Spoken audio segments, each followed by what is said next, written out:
Good morning everyone and welcome to my English class.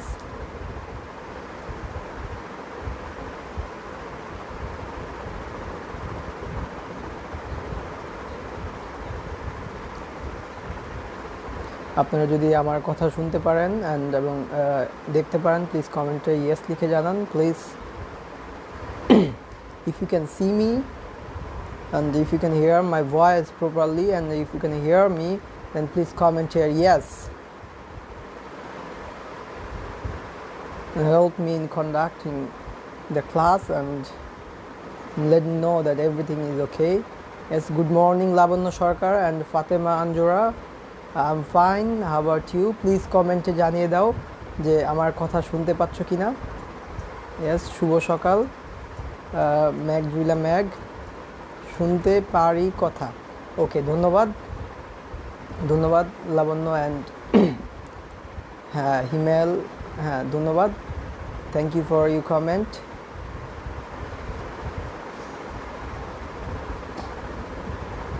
So how is going there? So how is everybody? So let me know. সবাই কেমন আছো কমেন্টে জানিয়ে দাও.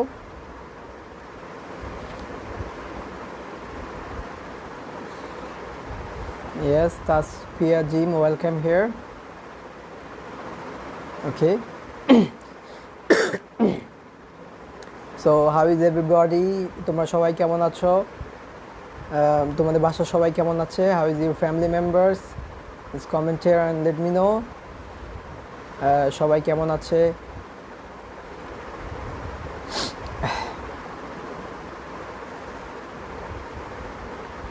আমি একটু নেটওয়ার্কটা ঠিক করে নিচ্ছি. ওকে,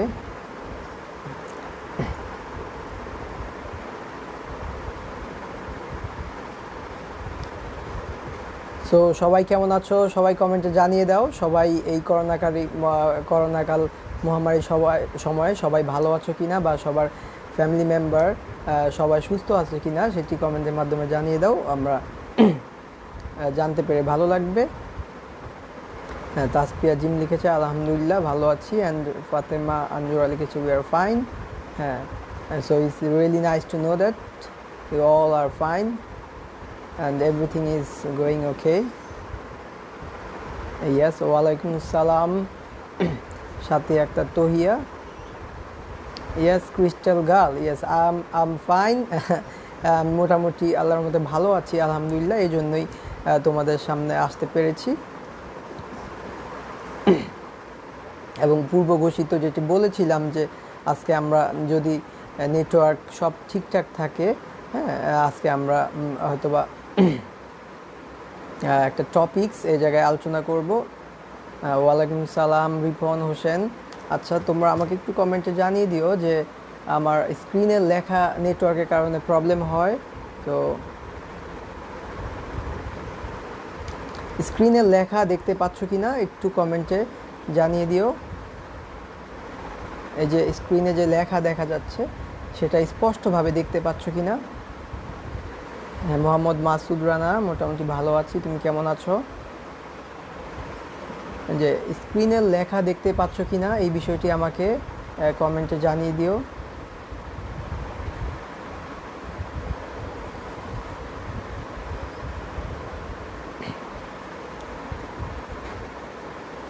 হ্যাঁ, ম্যাগ ঢাকা বৃষ্টি. আপনি কেমন আছেন স্যার? আমি মোটামুটি ভালো আছি আলহামদুলিল্লাহ. সো এই স্ক্রিনের লেখা দেখতে পাচ্ছ কিনা সেটি আমাকে কমেন্টে জানিয়ে দিও. ওকে, যাক তাহলে তো ভালো যদি ক্লিয়ার থাকে, কারণ আমরা বিগত সময়ে নেটওয়ার্ক প্রবলেমের কারণে সঠিকভাবে সুন্দরভাবে ক্লাসগুলো নিতে পারিনি. জি sir, clear, right, okay fine.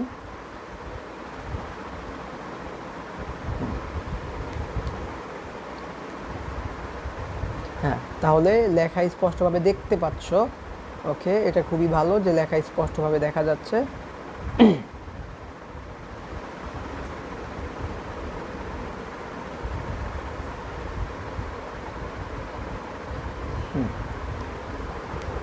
হ্যাঁ, ওয়ালাইকুম সালাম.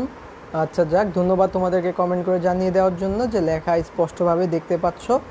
হ্যাঁ, যেহেতু লেখা স্পষ্টভাবে দেখা যায়, হয়তো বা আমরা আজকে অল্প কিছু সময় যেটা বলেছিলাম যে উইলিয়াম শেক্সপিয়রের যে ব্লো ব্লো যেটি এখানে থিম, ওটি হালকা আমরা একটু দেখব। সাথে সাথে যে এই যে করোনাকালীন যে সতর্কতা বিষয়ক যে বিষয়গুলো রয়েছে, আমি চেষ্টা করব তোমাদের সাথে ওগুলো শেয়ার করার জন্যে। আশা করি তোমরা থাকবে এবং বিষয়গুলো ইফেক্টিভ হবে। সো একটু জুম করেন। হ্যাঁ, আমি জুম করব, এখন জুম করছি।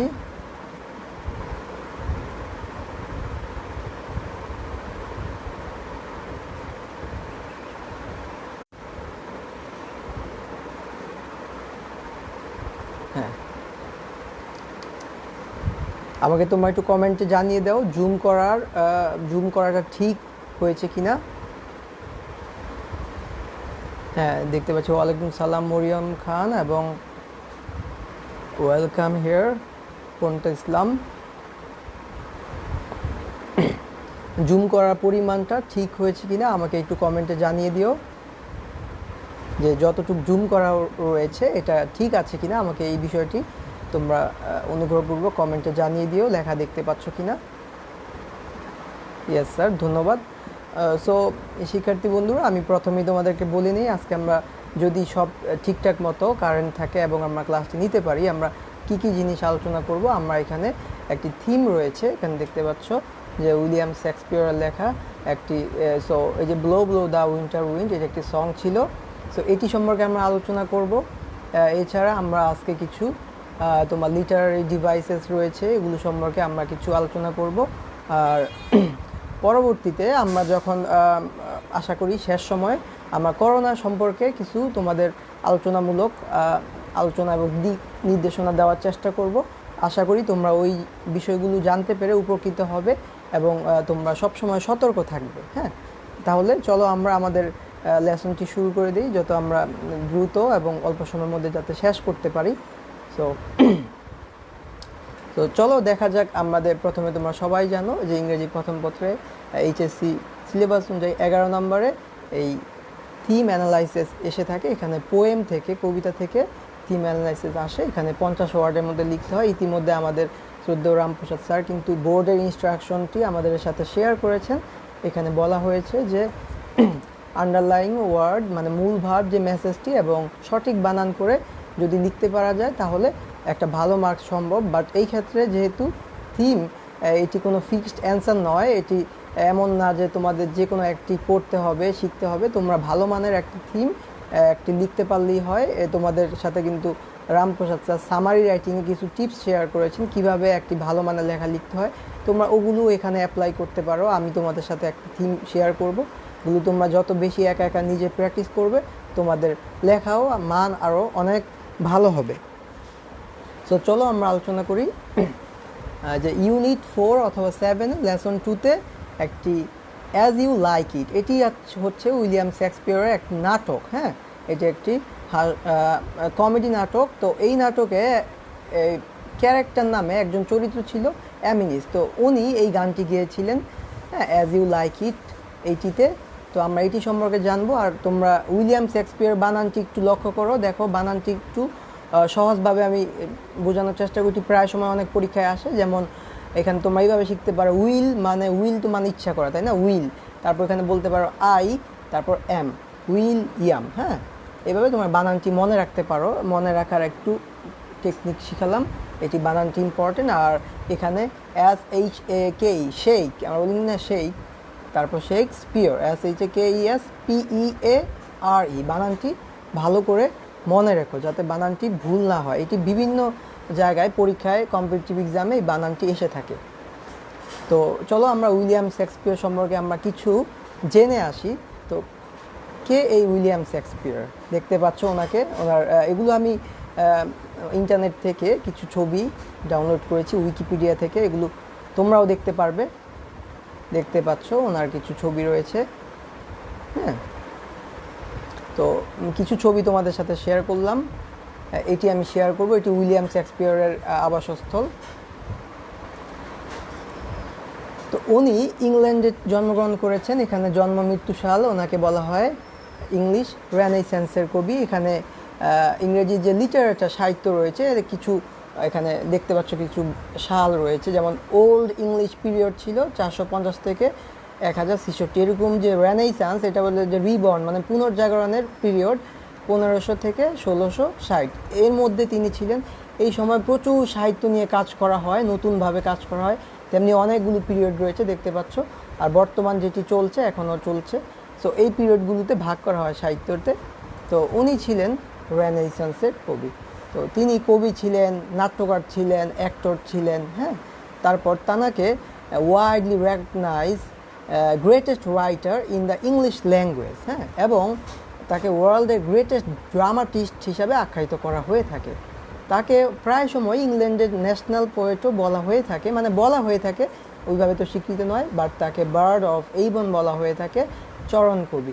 এই এইবন হচ্ছে একটি নদী, এটি আমি তোমাদেরকে কিছুক্ষণ পর দেখাবো। তাছাড়া তার যে কর্ম এখানে দেখতে পাচ্ছি 39টি প্লে, 154টি সনেট, 2টি বড় ন্যারেটিভ পোয়েম, আরও কিছু কাজ তিনি করেছেন। এবং তার যখন 18 বছর বয়স ছিলেন তিনি 26 বছরের একজন মেয়ের সাথে তার বিবাহ আবদ্ধ হন সম্পর্কে। তারপর তার 3 জন সন্তান ছিল। তোমাদের একটি ছবি দেখাই, এই যে দেখতে পাচ্ছ এখানে একটি ছবি উইকিপিডিয়া থেকে পাওয়া গেছে যে এটি যদি তিনি হন, এটি তার ওয়াইফ হয়ে থাকেন। এখানে আমরা 3 জন সন্তান দেখতে পাচ্ছি, 3 জন ছিলেন, হয়তো বা কাল্পনিকভাবে এটি পাওয়া গেছে, হ্যাঁ। সো এই যে তোমাদেরকে দেখলাম এইভন উইলিয়াম শেক্সপিয়ারের জন্মস্থান, আমি একটু দেখিয়ে নিয়ে আসি। এটা হচ্ছে স্ট্র্যাটফোর্ড আপন এইভন, হ্যাঁ। এই যে এটি হচ্ছে তার বাসস্থান। এই এলাকাটি উইলিয়াম শেক্সপিয়ারের লেগাসিতে মানে ওনাকে স্মরণ করে সাজানো হয়েছে, হ্যাঁ। এই যে দেখতে পাচ্ছ এখানে ওনাকে স্মরণ করেই কিন্তু সমগ্র এরিয়াটি এখানে এখানে প্রতি বছর অনেক মানুষ ভ্রমণ করতে আসেন। এখানে দেখতে পাচ্ছ এই যে শেক্সপিয়ারের মানুষ বিভিন্নভাবে তার এই যে এখানে বার্ডস ওয়াক, হ্যাঁ, বার্ডস মানে চরণ কবি, ওয়াক বলতে বোঝাচ্ছেন। এইটা হচ্ছে ওনার থিয়েটার, এই থিয়েটারে উনি পড়াশোনা করেছেন, উনি প্রথম নাটক এখানে নাটক দেখেছেন এবং এখানেই ধরা হয় উনি এখানেই নাটক মানে পারফর্ম করেছেন নাটকে।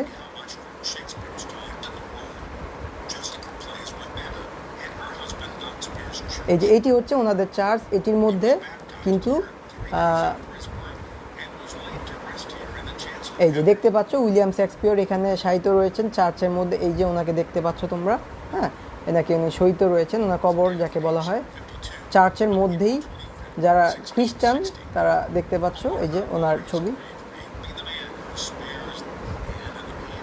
এই যে এইটি হচ্ছে অ্যাভন, ওনাকে বলা হয় বার্ড অফ এইভন, এইভনের কবি। এই তো হচ্ছে সেই এইভন নদী, হ্যাঁ, এর নাম অনুসারে তাকে বলা হচ্ছে আর কি এইভন, হ্যাঁ।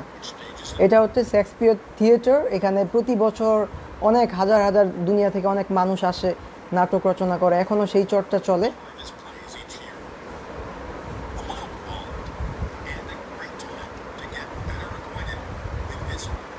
তো মোটামুটি তোমরা একটা আইডিয়া পেলে, হ্যাঁ, তানা সম্পর্কে একটু বাস্তবে আমরা দেখানোর চেষ্টা করলাম যে যাতে বিষয়গুলো যাতে বাস্তব বা জীবন্ত হয়ে ফুটে উঠে, সেজন্যই দেখালাম। সো চলো আমরা এখন চলে যাই আমাদের যে মেইন যে পোয়েম তার মধ্যে। এখানে কিছু শব্দ অর্থ রয়েছে, এখানে দিয়ে দেওয়া হচ্ছে কার কত ভার ফর্ম, এগুলো যদি তোমরা জানতে পারো তোমাদের অনেক কবিতাটি বুঝতে সহজ হয়ে যাবে। এখানে কিছু টার্ম রয়েছে, জেনারেল ওয়ার্ড, পোয়েটিক ওয়ার্ড, এগুলো আমরা বিস্তারিত না পড়ে আমরা কবিতায় চলে যাই। চলো আমরা কবিতাটি পড়ি। আচ্ছা, ফার্স্টেই বলি এটি হচ্ছে একটি, বলেছিলাম এটি আসলে একটি সং, এটি হচ্ছে একটি গান, হ্যাঁ। তো এই গানটি আমি তোমাদেরকে শোনাবো।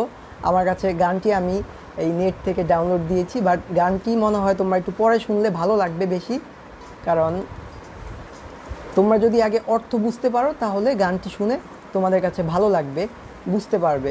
তো আমি ফার্স্টে একটু এটি বলে রাখি, তারপর তোমাদের সাথে আমি গানটি শোনাবো, হ্যাঁ। আচ্ছা, তোমরা একটু মনোযোগ দিয়ে দেখো এই বিষয়টি। তিনার যেই কবিতা, এখানে কিন্তু অনেক মাধুর্যতা রয়েছে, অনেক কিছুর ব্যবহার রয়েছে, অনেক শেখার বিষয় রয়েছে। আর এই যে অ্যাজ ইউ লাইক, এই যে চ্যাপ্টারটা, এটার নাম কিন্তু ফ্রেন্ডস অ্যান্ড ফ্রেন্ডশিপ, হ্যাঁ, লাভ অ্যান্ড ফ্রেন্ডশিপ। সো এই কবিতার মধ্যে দিয়ে মানে এই গানের মধ্যে দিয়ে যে এই যে অ্যাজ ইউ লাইক ইট, হ্যাঁ, এই যে যে নাটক এইখানে মূলত তোমাদের আমি বলে রাখছি, একটু ঠিক করে নেই। শিক্ষার্থীরা মনোযোগ দিয়ে দেখো, এই যে অ্যাজ ইউ লাইক ইট, যে এই যে নাটকটা, এটাকে বলা হয় কমেডি নাটক। এটার মধ্য দিয়ে যেই চ্যাপ্টার নাম হচ্ছে লাভ অ্যান্ড ফ্রেন্ডশিপ। তো এই যে আমাদের মানব জীবনে, আমাদের বাস্তবিক জীবনে যে ভালোবাসা এবং বন্ধুত্বতার যে অভাব রয়েছে, এটি তিনি ফুটিয়ে তুলেছেন। এইখানে দেখা যাচ্ছে যেই সমস্ত ক্যারেক্টার চরিত্র রয়েছে এই নাটকে, সবাই সবার প্রতি অবিচার করে, মানে তারা তার প্রতি অনেস্ট নয়। আমি এই কবিতার সহজার্থে এক লাইনে যদি আমি ভাবটি বলি, থিমটি বলি, সেটি হচ্ছে তিনি যে আমাদের যে মানব প্রকৃতি মানে মানুষ এবং যে নেচার যে প্রকৃতি, এই দুইয়ের মধ্যে তিনি পার্থক্য দেখিয়েছেন। তিনি তানার মতে যে প্রকৃতি থেকেও মানুষ বেশি নিষ্ঠুর।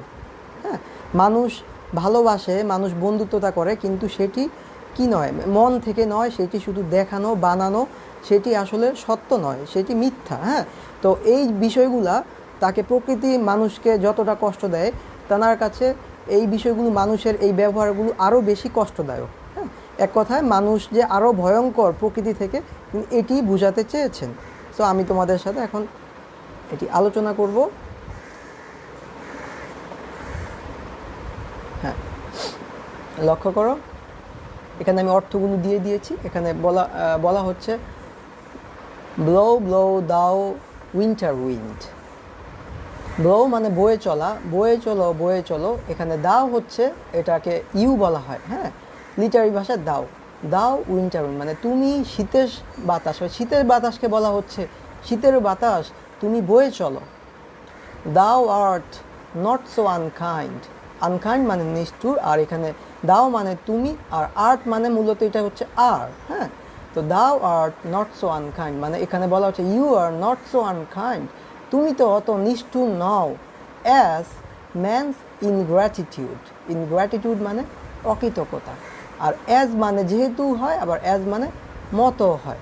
তো অ্যাজ ম্যানস ইনগ্র্যাটিটিউড, তো এখানে তিনি মানুষের অকৃতজ্ঞতার সাথে নেচারের, প্রাকৃতিক যে তুলনা করেছেন, বলছেন তোমার থেকে কিন্তু মানুষের যে অকৃতজ্ঞতা মানে সেইটি একটা প্রকৃতির থেকেও বেশি নিষ্ঠুর। মানে কে বেশি অকৃতজ্ঞ, প্রকৃতি নিষ্ঠুর নাকি মানুষের অকৃতজ্ঞতা বেশি নিষ্ঠুরতা? এখানে বলা হচ্ছে মানুষের অকৃতজ্ঞতাই বেশি নিষ্ঠুর। হ্যাঁ, মানে এটি বেশি বেদনাদায়ক প্রকৃতির আনকাইন্ড থেকে। তুমি তো মানুষের অকৃতজ্ঞতার মতন এতটা নিষ্ঠুর নও। এখানে অ্যাজ মানে মতো, এই লিটারি ভাষায় যখন এই অ্যাজ থাকে অথবা লাইক থাকে, একে বলা হয় সিমিলি বা উপমা। তোমরা ইতিমধ্যে তোমাদের আলামিন স্যার বাংলায় তোমাদের উপমা, তারপর মেটাফোর, রূপক এগুলো পড়িয়েছেন। আশা করি এগুলো একই জিনিস, যে ইংরেজি সাহিত্যেও এরকম অলংকার রয়েছে, লিটারি ডিভাইস রয়েছে, এগুলো সাহিত্যের মানকে আরও বাড়িয়ে দেয়। তো তিনিও অনেকগুলো লিটারি টার্ম ব্যবহার করেছেন। এগুলো যখন অ্যাজ থাকবে, লাইক বা এই জাতীয় জিনিস থাকে, তখন আমরা সিমিলি বলা হয় উপমা। হ্যাঁ, এগুলো তোমরা যখন অনার্স লেভেলে যাবে, যারা ইংলিশ লিটারেচার নিয়ে পড়ে, তারা আরও গভীরভাবে জানতে পারে, আরও গভীরভাবে নলেজ অ্যাকোয়ার করতে পারে। তারপর বলা হয়েছে দাই টুথ ইজ নট সো কিন, তোমার দাঁত তো এত ধারালো নয়। দাই মানে এখানে তোমার বোঝানো হয়েছে, তোমার দাঁত তো এত ধারালো নয়। এখানে লক্ষ্য করো, এখানে আচ্ছা উইন্টারের কি দাঁত থাকতে পারে, তাই না?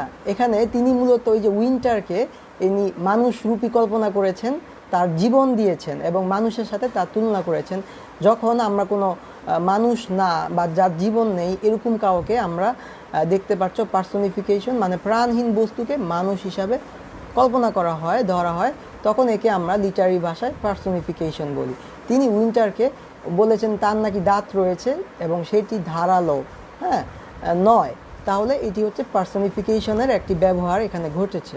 এটিও এক ধরনের অলংকার। অলংকার কেমন? অলংকার কারা পরে? মেয়েরা পরে। তাদের নাক ফুল থাকে, কানের দুল থাকে, হাতের চুড়ি থাকে।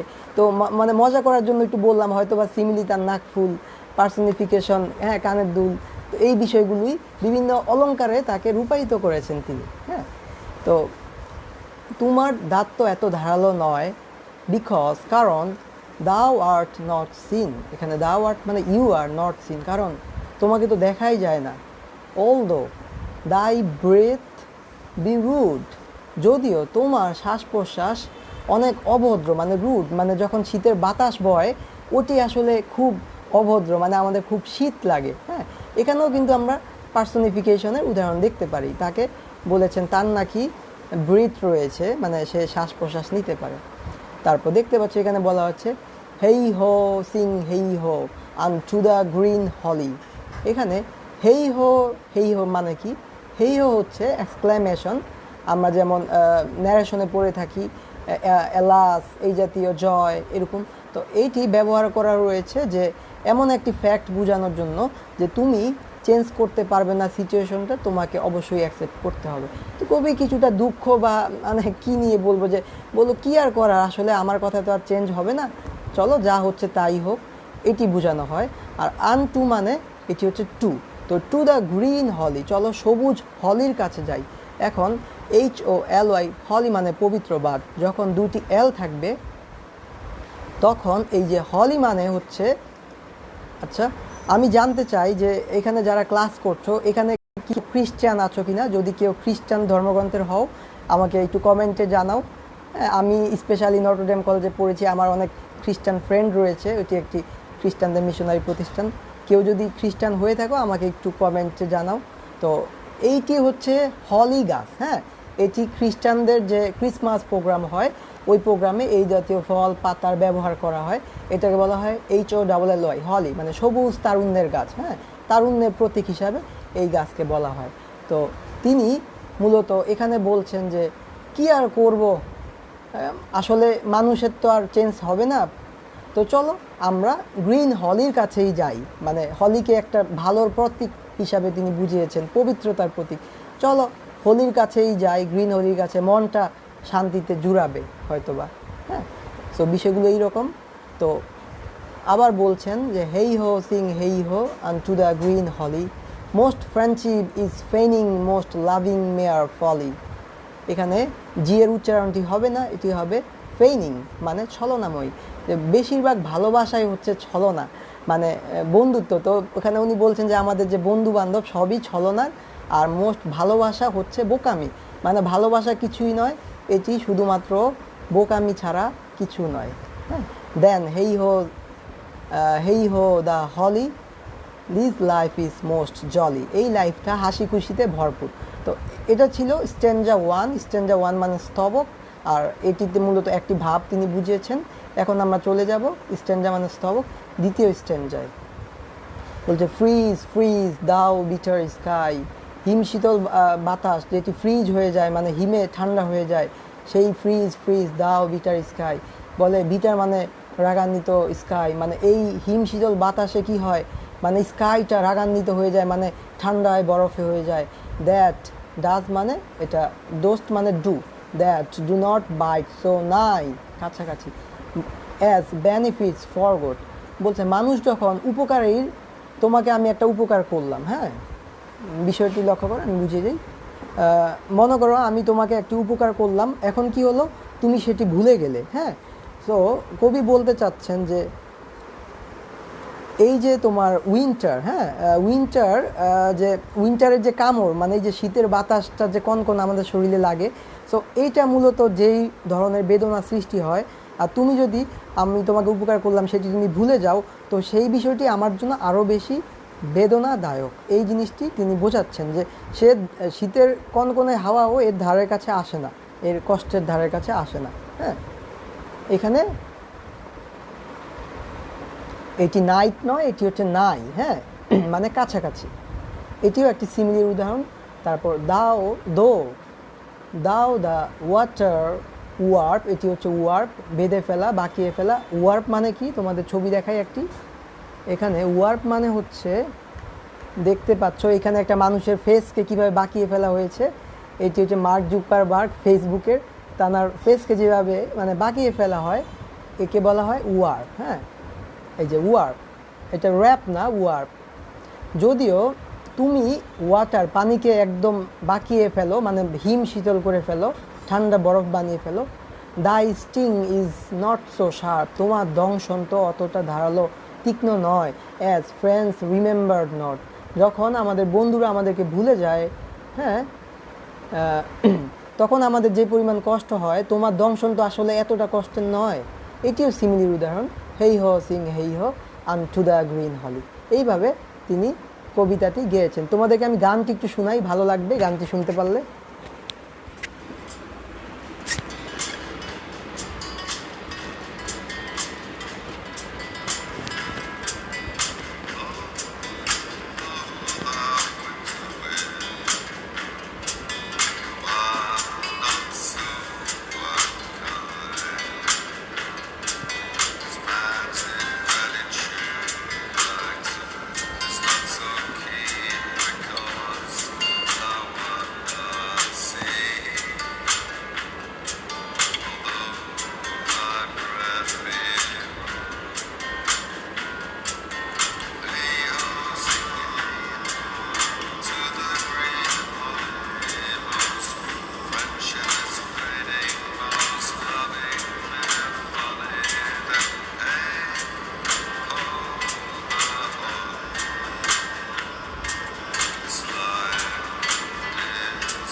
তো শিক্ষার্থীরা, এই ছিল গানটি। এটি মূলত সং, এটি অনেক আর্টিস্ট অনেকভাবে গেয়েছেন, হ্যাঁ, অনেকে মিউজিক যোগ করে গেয়েছেন। অনেক জায়গায় তোমরা পাবে যে মিউজিক ছাড়াই গানটি গাওয়া হয়েছে।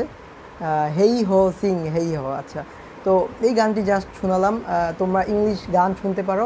তোমরা মনে রাখো, এই যে ইংরেজি যে গানগুলো, যে বাংলা কথাই বলি, যে যেহেতু আমি মিউজিকের সাথে আমি জড়িত, এই যে যেই গানগুলো হয়, হ্যাঁ, প্রত্যেকটা গানই কিন্তু প্রথমে একজন কবি এটি কবিতা হিসাবে লেখেন, তারপরে এই গানটিকে, এই কবিতাকে গানে কনভার্ট করা হয়। হ্যাঁ, তো এই ক্ষেত্রে সব কবিতা কিন্তু গান হতে পারে না, বাট সব গানই কিন্তু এক একটা কবিতা। হ্যাঁ, তো কবিতার একটি ফরম্যাট থাকে, তেমনি ইংলিশ সাহিত্যে তোমরা ইংরেজি গান শুনতে পারো। এতে করে তোমাদের ইংরেজি স্পিকিং ক্যাপাবিলিটি ইনক্রিজ, অবশ্যই তোমাদের বাড়বে, বৃদ্ধি পাবে তোমরা। কারণ ভাষা একটি সুমধুর একটি বিষয়। তোমরা যত শুনবে তত তোমাদের ইংরেজি লিসেনিং স্কিল, তোমরা সাবটাইটেল দিয়ে গান শুনতে পারো। You can listen to any English news, any English song with subtitle or without subtitle. That will substantially improve your listening skill, speaking skill, English language skill. You can do this. আমি personally অনেক গান শুনি, আমার ভালো লাগে। So এই প্রত্যেকটা গানই কিন্তু এক একটা পোয়েম। হ্যাঁ, সো আমার এগুলো অনেক আগের থেকেই আমার শোনা, আমার ভালো লাগে। এই ফরম্যাটগুলোর সাথে আমি অভ্যস্ত। সো তোমাদের ফাইনালি আমি একটি থিম বলে দিব, তারপর আমরা আজকের ক্লাসটি শেষ করে কিছু এই যে করোনা সম্পর্কে কিছু কথা বলবো। আশা করি এই আমার অভিজ্ঞতাগুলো তোমাদের জীবনে সহজ হেল্প করবে। আচ্ছা, তোমাদের দেখিয়ে দিই। এই যে দেখতে পাচ্ছ, এখানে একটি থিম রয়েছে। আর তোমাদের এর আগে কিছু বলে দিই, কিছু লিটারি ডিভাইস রয়েছে। আসলে সব আজকে আলোচনা করার সময় নেই। এখানে দেখতে পাচ্ছ সিমিলি। এই কবিতায় যখন অ্যাজ বা লাইক থাকে তখন সিমিলি ব্যবহার দেখতে পারি। আর মেটাফোর হচ্ছে রূপক। হ্যাঁ, এই মেটাফোরে সাধারণত অ্যাজ বা লাইক থাকে না। যেমন the mind is an ocean. হ্যাঁ, আমাদের মনকে সমুদ্রের সাথে তুলনা করা হয়েছে। দ্য সিটি ইজ এ জঙ্গল, শহরকে জঙ্গলের সাথে তুলনা করা হয়েছে। দেখো মেটাফোর আর সিমিলির পার্থক্য কি? She is as innocent as an angel. সে একটা অ্যাঞ্জেল, একটা পরীর মতন ইনোসেন্ট। এখানে অ্যাজ রয়েছে, এই জন্য এটা সিমিলি। বাট মেটাফোরে শি ইজ অ্যান অ্যাঞ্জেল, তাকে সরাসরি অ্যাঞ্জেল বলা হচ্ছে। এখানে এটি হচ্ছে মেটাফোর, এখানে অ্যাজ নেই, লাইক নেই। তারপর পার্সনিফিকেশন রয়েছে। এখানে কোনো যার জীবন নেই তাকে মানুষের সাথে তুলনা করা হয়। এখানে তারপর অ্যালিটারেশন রয়েছে, যেখানে কনসোনেন্ট লেটারগুলো পুনরাবৃত্তি হয়, যেমন world wide web, Champa chewed a chewing gum. অ্যাসোনেশনে এখানে ভায়োল সাউন্ডগুলো রিপিটেশন হয়, the bombs dropped softly on to the hot sand. আর এখানে যেহেতু রাইম বা অন্তমিল, এইখানে যেমন র্যাপ, শার্প, কিন, সিন, এটি তো একটি গান, তাই না? এটিকে মানে সুর মেলানোর জন্য এখানে ব্যবহার হয়েছে, এগুলোকে আমরা রাইম বলা হয় বা গানের অন্তমিল। আর স্ট্যান্ডা বুঝিয়েছি। সো সংক্ষেপে আলোচনা করলাম, পরবর্তীতে সময় পেলে বিস্তারিত আলোচনা করব। সো এটি একটি থিম, তোমাদেরকে দেখাই, আমি একটি ছবি দেখাতে চাই। ইতিমধ্যে তোমাদেরকে রামপ্রসাদ স্যার অনেক সুন্দর করে তোমাদের একটি থিম, একটা ফর্মেট শিখিয়েছে, এটা আমার কাছে রয়েছে, আমি নোট করে রেখেছি, দেখতে পাচ্ছ। এখানে স্ট্রাকচার দেখিয়েছে, বলেছে যে তোমাদের এখানে সাপোর্টিং সেন্টেন্স লিখতে যে লিঙ্কারগুলো রয়েছে, হ্যাঁ, এখানে যোগ করা অর্থে, কন্ট্রাস্ট অর্থে, সামারি অর্থে তোমরা কিন্তু এইভাবে এখানে লিখতে পারো। এই যে দেখো আমি কিভাবে এই ফরম্যাট ব্যবহার করে এখানে আমি থিম লিখেছি, লক্ষ্য করো। এখানে আমি ফার্স্টে ইন পোয়েটস আই লিখেছি, ইনফ্যাক্ট লিখেছি, হাউএভার দিয়েছি, কিভাবে আমি 49 ওয়ার্ডে লিখেছি। ইন ইন পোয়েটস আই মানে পোয়েটের চোখে, দ্য ইনগ্র্যাটিটিউড অকৃতজ্ঞতা of human beings is crueller than the winter wind. এখানে শীতের বাতাসের থেকে মানুষের অকৃতজ্ঞতা বেশি নিষ্ঠুর। ইনফ্যাক্ট আরও জোর দিয়ে বলেছেন, human beings are so ungrateful, এতই অকৃতজ্ঞ যে, অ্যান্ড সেলফিশ, এবং তারা স্বার্থপর যে, they forget their best friend once their necessities are serve.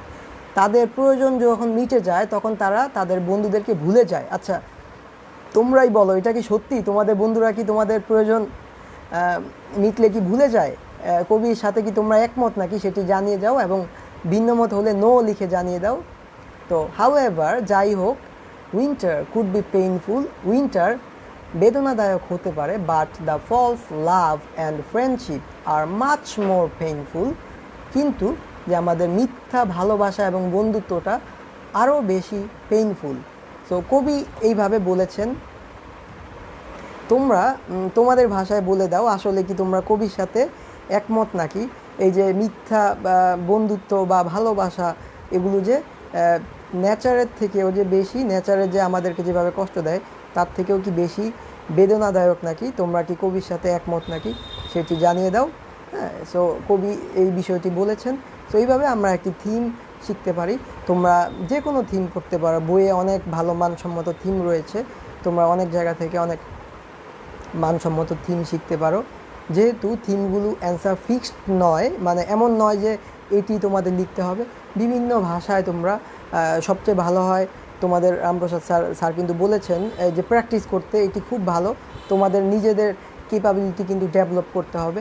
আমরা তো তোমাদের দিলে আমার নিজের ক্যাপাবিলিটি ডেভেলপ হলো, বাট তোমার কিন্তু ক্যাপাবিলিটি ডেভেলপ হলো না।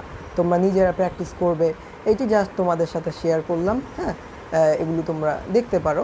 এটা যাই হোক, তো মোটামুটি এই ছিল থিমটি। এখন তোমাদেরকে আমি বলেছিলাম আজকের মতো এতটুকুই আমরা এই থিমের বিষয়টি শেষ করতে পারি। তোমাদের আমি বলেছিলাম যে করোনা সম্পর্কে কিছু বলবো তোমাদের। আর তোমরা কি শিক্ষার্থীরা, তোমরা কি বুঝতে পেরেছো কি না এই থিমটি, কবিতাটি? তোমরা আমাকে সেটি কমেন্ট করে জানিয়ে দাও, ইয়েস লিখতে পারো যদি তোমরা এইভাবে বুঝতে পারো। পরবর্তীতে হয়তো বা কোনো সময় দেখানোর সময় আমি এই ওয়েতে তোমাদেরকে দেখাবো। এটি আমার অভিজ্ঞতা বাড়াতে আমাকে হেল্প করবে। তোমরা কমেন্ট করে জানিয়ে দাও যদি বুঝতে পেরে থাকো, আর না বুঝলেও কোথায় তোমরা বুঝতে পারোনি সেই বিষয়টি আমাকে জানাতে পারো। আমি পরবর্তীতে ওই বিষয়গুলো এমফেসাইজ দিয়ে, মানে যখন লেসন আমি শেয়ার করি আমি চেষ্টা করব এমফেসাইজ দেওয়ার জন্য। এটি আমার জন্যে মানে একটি অভিজ্ঞতা বলতে পারো, অভিজ্ঞতা আমার বাড়বে, আমাকে সহযোগিতা করবে। ছেঁকা খাইছি না, না, ব্যাপারটি এমন নয়। লেখকরা আসলে ওরা অনেক কিছু চিন্তা করে, কল্পনা শক্তি ওদের অনেক বেশি।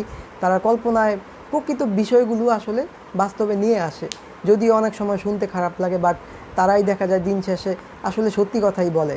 সত্যি কথাগুলো তারা সাহিত্যের মাধ্যমে, সৌন্দর্যের মাধ্যমে ফুটিয়ে তুলে। হ্যাঁ, এগুলো কিন্তু জীবনের অংশ, ভুল বলেননি একদম। হ্যাঁ, তো অনেক ক্ষেত্রেই সত্য বলেছেন, হয়তো বা একটা কথার মধ্যে ডিবেট থাকবেই, হয়তো বা 60% সত্য, 40% ব্যাপারগুলো এরকম, বাট কথাগুলো কিন্তু বাস্তবিক। হ্যাঁ, সো তোমাদের আমি চলো যে করোনা সম্পর্কে যে বিষয়টি বলবো প্রথমে বলে নিচ্ছি। আমি কিন্তু বর্তমানে ধামরাইতে নেই, আমি হচ্ছে ধামরাইয়ের বাইরে রয়েছি।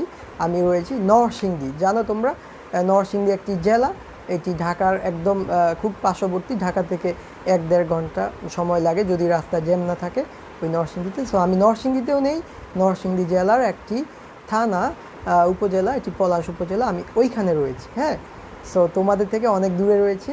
সো এই যে করোনা একটি ব্যাপার তোমরা জানতে পেরেছো আমার যে এই করোনার বিষয়টি। সো আমার এক্সপিরিয়েন্স শেয়ার করি, তোমাদের আশা করি হেল্প হবে। যেমন গত মাসের 24 তারিখ, হ্যাঁ আজকে তো 9 তারিখ তাই না, যেহেতু 24 তারিখ অলমোস্ট 15 দিনের বেশি। তো আমার সাধারণ যে জ্বর হয়, একটু জ্বর হয়েছিল, আবার 1-2 দিন পর ভালো হয়ে যায়। সো স্বভাবত যেটা হয়, জ্বর হলে মানুষের মুখের খাবার রুচি চলে যেতে পারে, হ্যাঁ এই জাতীয় প্রবলেম হয়। তো 1 সপ্তাহ পর মোটামুটি ওটিও ভালো হয়ে গিয়েছে। সো যেটি হয়, এরকম জ্বর বা সামান্য ঠান্ডায় সাধারণ মানুষ কিন্তু ডাক্তারের কাছে যায় না, তারা উপজেলায় যায় না, টেস্ট করায় না, তারা স্বাভাবিকভাবেই থেকে যায়। হয়তো বা আমি টেস্ট করেছি, সচেতন নাগরিক হিসাবে জানতে পেরেছি বা সেফ থাকার জন্যে। সো এই যে করোনার বিষয়টি আমি বলেছি যে আতঙ্ক নয়, সচেতনতা এবং আল্লাহর বিশ্বাসের মাধ্যমেই করোনা কেন যে কোনো রোগ এর প্রতিকার সম্ভব। এই বিষয়গুলো আমি বুঝিয়ে বলি। এখানে আতঙ্ক, সচেতনতা এবং ধর্মীয় বিশ্বাস 3টি বিষয় জড়িত রয়েছে। যদি 1 নম্বর সচেতনতার বিষয়টি বলি, হ্যাঁ তো এই যে করোনা হলে সাধারণত তোমার যদি যখন 99 বা 100+ জ্বর থাকবে, তখন তোমার মনে টেনশন হতে পারে যে জ্বর হয়েছে, তোমার দুর্বলতা বা হালকা ভয়েস ভাঙা, যে ঠান্ডার জনিত প্রবলেমের কারণে মাথায় একটু প্রেশার মানে কফ জাতীয় জমে মাথায় কনজেশনের তৈরি হয়, এগুলো হতে পারে হ্যাঁ করোনার লক্ষণ হিসাবে।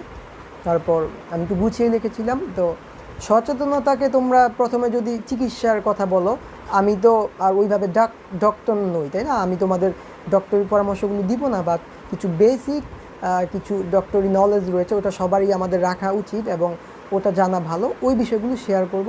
যেমন তোমরা প্রাথমিক অবস্থায় জ্বর হলে কি হয়, আমরা নাপা এক্সটেন্ড খেতে পারি দিনে 3টি থেকে 4টি, এটি ডাক্তারের পরামর্শ অনুযায়ী তোমরা কন্টিনিউ করতে পারো। বা 99-এর কম হলে আর নাপা খাওয়ার কোনো প্রয়োজন নেই। হ্যাঁ, তারপর তোমরা ঠান্ডার জন্যে তোমাদেরকে আমি একটি ওষুধ দেখাতে চাই। এইটি এই যে মন্টেলুকাস্ট, হ্যাঁ 10 mg, এই যে এটা দেখা যাচ্ছে কি না দেখো, এটা মোনাস একটি ওষুধ, এটি মোনাস। হ্যাঁ, এই ওষুধ তোমরা খেতে পারো, এটি স্কোয়ার কোম্পানির মন্টেলুকাস্ট, এটি ভালো। এখানে ফেক্সও রয়েছে, এটি দেখা যাচ্ছে না, আমি মুখে বলি। তোমরা ফেক্সো ফ্যানাডিন খেতে পারো, এগুলো ভালো ভালো কোম্পানির। 120 mg, এটি তোমরা 10 দিন খেতে পারো, যা কারো ঠান্ডা বা অ্যালার্জি জাতীয় প্রবলেমের জন্য এটা একদম সেফ নিরাপদ ওষুধ। এছাড়া কিছু সিরাপ রয়েছে, যেমন আমার কাছে একটি সিরাপ দেখা, এটা হচ্ছে ডিভাফ। হ্যাঁ, এটি হচ্ছে একটি হার্বাল সিরাপ, এটি তোমরা একটি সিরাপ খাওয়া যেতে পারে, এটি হালকা ঠান্ডাজনিত প্রবলেমের কারণে। সাথে সাথে তোমরা সিবিট খেতে পারো। তারপর জিঙ্ক রয়েছে, জিঙ্ক যেগুলো ভিটামিন, জিঙ্ক, সিবিট, হ্যাঁ তারপর এগুলো খেতে পারো। আর অ্যান্টিবায়োটিক যদি এটি দিতে চায়, এটি তোমাদের ডক্টরের পরামর্শ অনুযায়ী খেতে হবে। হ্যাঁ, ডক্টর এটি ভালো বুঝবেন, এটি আমি বলবো না। আরও কিছু দেখা যায় নাকের স্প্রে দিতে পারেন, আরও কিছু ওষুধ থাকতে পারে, এগুলো আমি বলবো না, কারণ যেহেতু আমি ওই ডক্টর নই, আমি দায়িত্ব নিব না। এটি ডক্টরের সাথে পরামর্শ করে তোমরা জানতে পারো। আমার যেমন রিলেটিভ রয়েছে ডক্টর, আমি মেডিসিন স্পেশালিস্ট, আমি তাদের কাছ থেকে অনেক হেল্প পেয়েছি, সর্বক্ষণ যে কোনো পরামর্শ তাদের সাথে আমি করতে পেরেছি। ইভেন কি যে এখন যে কথা বলছি তোমাদের সাথে, এটাও কিন্তু আমার লাঞ্চের একটি মানে এক্সারসাইজ হচ্ছে, এবং আমি বুঝতে পারছি যে আমার সিচুয়েশন কী অবস্থা। হ্যাঁ, এটি অনেক হেল্পফুল। সো তোমাদের এই যে এটি দেখো, এটি হচ্ছে বায়োডিন। হ্যাঁ, এটি একটি মাউথ ওয়াশ। তোমাদের কারো যদি ঠান্ডা জাতীয় প্রবলেম হয় বা গলা চুলকায়, তোমরা এই মাউথ ওয়াশটি ব্যবহার করতে পারো গরম পানির সাথে গার্গেল করার জন্য। এটি রোগ জীবাণু ভাইরাস থাকলে এটি চলে যায়, এটি সহযোগিতা করে। তারপর তোমরা যে খাওয়া দাওয়ার বিষয়টি অনেক গুরুত্বপূর্ণ। তোমরা প্রোটিন জাতীয় খাবার বেশি বেশি, যেমন দুধ, ডিম, মাছ, মাংস, যে দিনে 2টা করে ডিম বা আরও বেশি খেতে পারো। তারপর এখানে তোমরা কালিজিরার ভর্তা, তারপর রসুনের ভর্তা বা সরিষার ভর্তা, এগুলো ভাতের সাথে খেলে এগুলো অনেক হেল্প করে ঠান্ডা রিকভার করার জন্য বা যে কোনো জ্বরের জন্য। তোমরা এই যে করোনা চা বলা হয়, হ্যাঁ এসব ওষুধগুলো ভালো কাছে। হ্যাঁ রাইট, ইয়াফাত আরাফাত স্যার যেটি বললেন ঠান্ডায় এসব ওষুধগুলো ভালো কাজ করে, যাদের কোল্ড অ্যালার্জি রয়েছে তারা হয়তো বা এই ব্যাপারগুলোতে তারা জানে। হ্যাঁ, তারপর যে করোনা চা যেটা বলা হয়, জিঙ্ক সিরাপ না জিঙ্ক ওষুধ খেতে পারো, যে করোনা চা, যে আদা, লং, দারচিনি, তেজপাতা, হ্যাঁ, লেবু, এগুলো দিয়ে তোমরা চা বানিয়ে নাক দিয়ে টেনে মুখে ছাড়তে পারো। এতে করে তোমাদের যে মাথার মধ্যে যদি ভিতরে কফ বা ঠান্ডা জমে থাকে এটি দূর হয়। হ্যাঁ, এটি নিজেকে ফ্রি করে। তোমরা চা খেতে পারো। তেমনি তোমরা মৌসুমি ফলমূল যেমন আম, আনারস, লেবু, ডাব, এগুলো বেশি করে খেতে পারো। তারপর বিভিন্ন গরম পানি খাওয়া, একটু গরম পানি দিয়ে গোসল করা, এগুলো তোমরা খাবার দাবার মেনটেন করতে পারো। আর আরেকটি পার্ট রয়েছে এক্সারসাইজ। হ্যাঁ, এটি খুব গুরুত্বপূর্ণ। তোমরা সকালে ঘুম থেকে উঠে একটু হাঁটাহাঁটি করা, হ্যাঁ, একটু রোদ্রের মধ্যে যদি আলো বাতাস লাগে, এটা ভিটামিন ডি হিসাবে কাজ করে। হ্যাঁ, খুব ভালো একটা সোর্স, তোমরা করতে পারো। তোমরা ব্রিদিং এক্সারসাইজ করতে পারো, যে নাক দিয়ে নিঃশ্বাস নিয়ে 5 সেকেন্ড ধরে রেখে আবার আস্তে করে ছাড়া। এইটি তোমরা 5 বার করে আবার 5 বার করতে পারো। এটি ব্রিদিং এক্সারসাইজ, এটি খুব ভালো। এটি সুস্থ মানুষের সবাই করতে পারে। আমাদের ব্রিদিং এক্সারসাইজ করলে আমাদের এটা ক্যাপাবিলিটি ইনক্রিজ হয়। অনেক ভিডিও রয়েছে, আমি তোমাদের সাথে পরবর্তীতে এটি ব্যাপারে শেয়ার করব। তারপর তোমরা এই যেটি বললাম, মানে সোজা হয়ে না শুয়ে তোমরা চাইলে উপর হয়ে শুতে পারো, বা ডান কাত বাম কাত হয়ে শুলে এটিও তোমাদের লাঞ্চের জন্য খুব ভালো কাজ করবে। হ্যাঁ, আর আরেকটি বলেছি, এগুলো হচ্ছে সচেতনতার মধ্যে পড়ে। আর বলেছিলাম আমি ধর্মীয় বিশ্বাস। হ্যাঁ, তোমরা যদি ধর্মীয় বিশ্বাসটা আসলে কি, এই বিশ্বাসটা হচ্ছে আমাদের মধ্যে যে ইমিউনি সিস্টেম আছে, আমাদের ইমিউনি সিস্টেমটা কিন্তু আমাদের মনের কনফিডেন্স থেকে এগুলো ডেভেলপ হয়। হ্যাঁ, বাসাতে রাখা উচিত, রাইট। আর সুন্দর কথা বলেছেন, যাদের ঠান্ডা অ্যালার্জি রয়েছে, শ্বাসকষ্ট, তাদের এগুলো খুব দরকার। হ্যাঁ, যেমন রাশেদের সম্ভবত প্রবলেম রয়েছে, যে ধর্মীয় যে বিশ্বাসটি, এটি আমাদেরকে দেখা যায় বিশ্বাস আমাদেরকে ইমিউনি সিস্টেম ডেভেলপ করতে অনেক হেল্প করে। এরা কিন্তু সায়েন্টিফিক্যালি প্রুভেন। সো তোমরা যখন ধর্মীয় বিশ্বাস রাখবে, তোমাদের ইমিউনি সিস্টেম ভালো থাকবে, অনেক ডেভেলপ করবে। বাট যারা মুসলিম, ইসলাম ধর্মে, তাদের বলতে পারি, তোমরা যদি 5 ওয়াক্ত নামাজ পড়ো, এই যে নামাজের মধ্য দিয়ে তোমাদের যে বডি যে এক্সারসাইজ হচ্ছে, এটিও কিন্তু ব্লাড সার্কুলেশন বাড়াতে সহযোগিতা করে। এবং এতে করে করোনার কিন্তু অনেকটা উপশম, যেটাকে বলা হয় যে ব্লাড সার্কুলেশন বাড়ানো, তারপর নিয়মিত নিজেকে পরিষ্কার করা, এটি করতে পারো। বা অন্যান্য যারা ধর্মে রয়েছে, তারা ধর্মীয় অনুভূতিগুলো আসলে আমাদের ইমিউনি সিস্টেম বাড়ানোয় হেল্প করে। যে বডি যে মুভমেন্ট, এটা আমাদেরকে অনেক হেল্প করে। হ্যাঁ, এটি এই জন্যে যে সৃষ্টিকর্তার উপর বিশ্বাসটি খুব বেশি গুরুত্বপূর্ণ। হ্যাঁ, এইটি বিশ্বাসটাই আমাদেরকে ইমিউনি সিস্টেম ডেভেলপে আমাদের সারা বডিতে কাজ করে। আর যে বলেছিলাম আতঙ্ক নয়, তোমরা যদি অযথা আতঙ্ক করো, কি হবে? বাজার গিয়ে ওষুধ কিনে ঘরে স্টোর করে রেখে দিবে। তাতে করে কিন্তু কি হবে, অন্য একটি মানুষ প্রয়োজনে ওষুধ পাবে না, ওষুধের কি হবে, ক্রাইসিস তৈরি হবে। এতে করে ওষুধ কোম্পানি তাদের দাম বাড়িয়ে দিবে। হ্যাঁ, তারপর এই আতঙ্ক তৈরি হয়ে যাবে, এবং দিন শেষে কী হবে, আমাদের অর্থনৈতিকভাবেও কিন্তু আমরা ক্ষতিগ্রস্ত হব। আমাদের আতঙ্কের কিছু নেই। আমরা যদি ধর্মের কথা চিন্তা করি, সব নবী রাসূল সবার কিন্তু অসুস্থতা দ্বারা পড়েছেন, তো রোগ আসবে, এটি খুব স্বাভাবিক একটি বিষয়। শুধু করোনা নয়, আমাদের অনেক রোগ রয়েছে দুনিয়ায়, আমাদের সব রোগের কথা ভাবতে হবে। হ্যাঁ, শুধু করোনাই একটি মাত্র রোগ নয়, আর এটি এমন কিছু কোনো রোগও নয় যে এই রোগে এত আতঙ্কের কিছু রয়েছে। হ্যাঁ, এটি একটি সাধারণ রোগ। আমাদেরকে সতর্ক বা যেগুলো বলেছি এগুলো করতে হবে। আর মনে রাখবে, এই যে ঠান্ডা, জ্বর, এগুলো করোনা যেহেতু একটা ভাইরাসজনিত রোগ, এটা আজকে আমার, তোমার, সবার দেখা যাবে, সবারই কিন্তু এটি হবে। কেউ যায়, কেউ টেস্ট করায়, কেউ টেস্ট করায় না, এরকম বিষয়গুলো হয়। হ্যাঁ, এটি আতঙ্কের কিছু নেই, বা দুঃখেরও কিছু নেই, খুশি হওয়ারও কিছু নেই। হয়তো বা এটি যেমন এটি দেখা যাবে সবারই কিন্তু হবে। হ্যাঁ, আজকে হোক, কালকে হোক, তোমার আমার সবারই হয়ে যাবে। সো এতে আতঙ্কের কিছু নেই।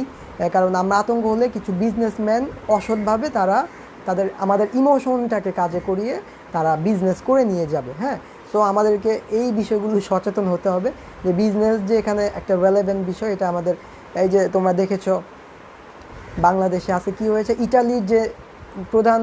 ইটালির যে নিউজ পেপার রয়েছে, ওখানে বাংলাদেশিদের সম্পর্কে লেখা রয়েছে। যে তোমরা শুনেছো রিজেন্ট হসপিটালে ভুয়া করোনার যে তোমার সার্টিফিকেট দিয়ে অনেক ইটালিয়ান ওখানে গিয়েছে, ওদেরকে ইটালিতে কিন্তু নামতেও দেয়নি। সো অযথা আতঙ্ক করার মানে নেই। একটা রোগ স্বাভাবিক একটা বিষয়।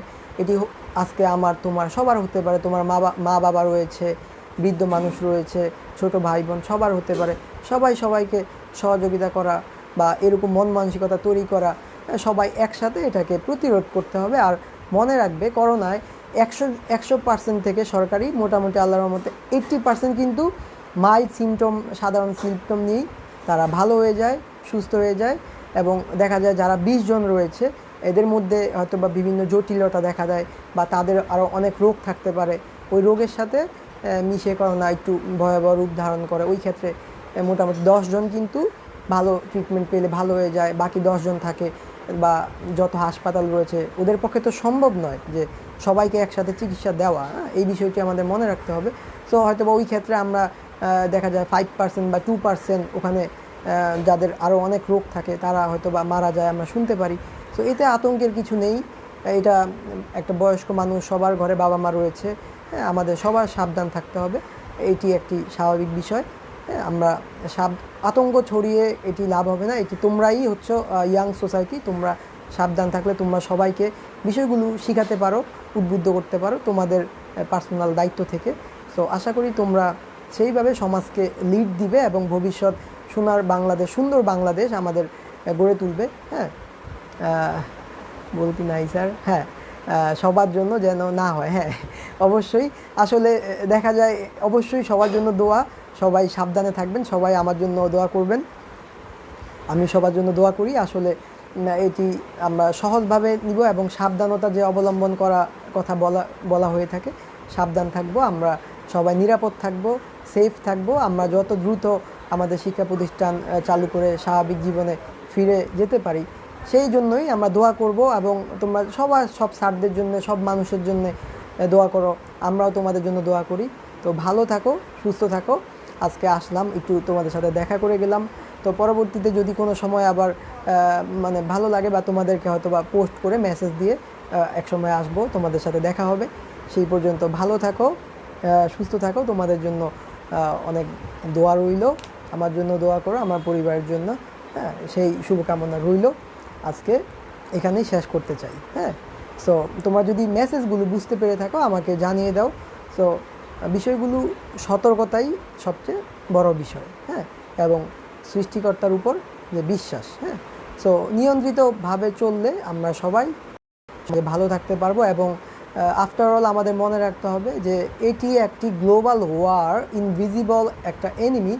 আমাদের সবাই একত্রে সততার সাথে এটি মোকাবেলা করতে হবে। হ্যাঁ, এটিকে আমাদের একতা থাকতে হবে সবার মধ্যে, যে ভ্রাতৃত্ববোধ, যে মানে এই বিষয়গুলো আমাদের আপহোল্ড করতে হবে। এবং বলা হয়ে থাকে হয়তো বা করোনা পরবর্তী যে পৃথিবী আসবে অনেক বেশি স্বচ্ছ আসবে, ভ্রাতৃত্ববোধ থাকবে, সততার ওখানে দাম পাওয়া যাবে।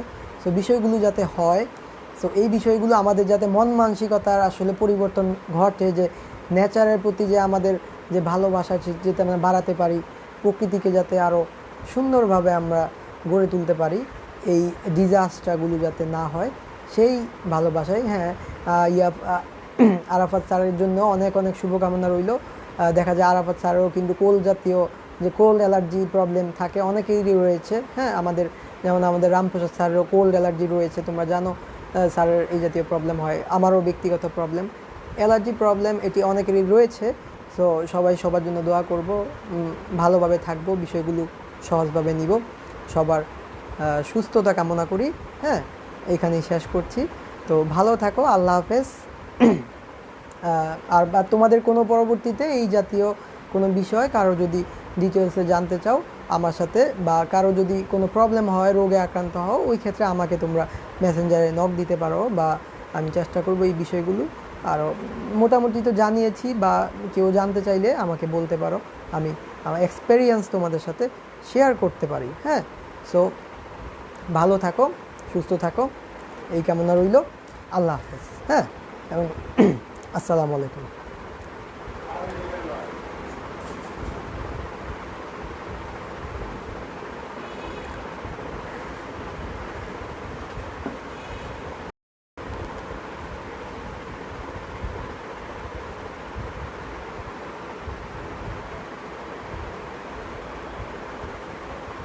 ওকে, হ্যাঁ, বাই অর্পিতা গোস্বামী এবং জিনিয়া এবং সামান্তা। হ্যাঁ।